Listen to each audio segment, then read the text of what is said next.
Келесі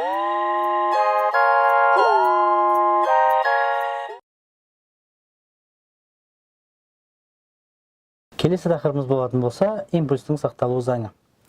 Яғни дененің импульсы деген ол дененің қозғалыс мөлшері деген сөз. Қозғалыс мөлшерін көп оқушылар тек қана жылдамдыққа байланысты қарастырады. Әрине жылдамдыққа байланысты қарастыру ол дұрыс, бірақтан тек қана жылдамдыққа емес, сонымен қатар массаға да тәуелді.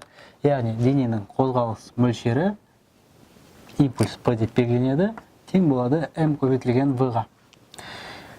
Әрине бұл импульс векторлық шама, сондықтан оның бағытын ескеру міндетті. Егер біз бір жүйені қарастыратын болсақ, мысалға жүйеде екі дене қозғалып келе жатса, бір дене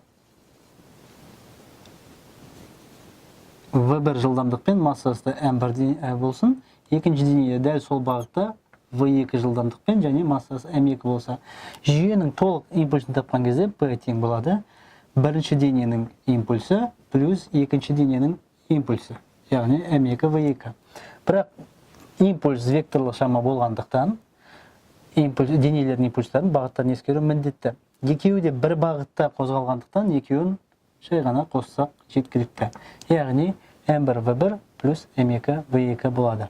Егер біз басқа жағдай қарастырсақ, мысалға екі дене, біріншісі v1 жылдамдықпен m1 және екінші дене v2 жылдамдықпен массасы m2 болса, бұл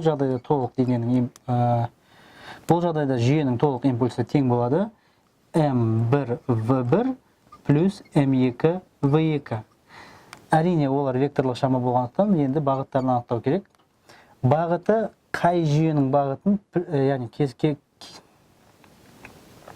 бағыты қай дененің бағытын плюс деп алғандарыңызға байланысты. Мысал ретінде біз бірінші дененің бағытын плюс деп алатын болсақ, екінші дене оған қарама-қарсы қозғалып келе жатыр. Демек, екінші дененің импульсы минус болады. Сонда мынаны скаляр түрге айналдырып жазған кезде m1 v1 минус m2 v2 болады.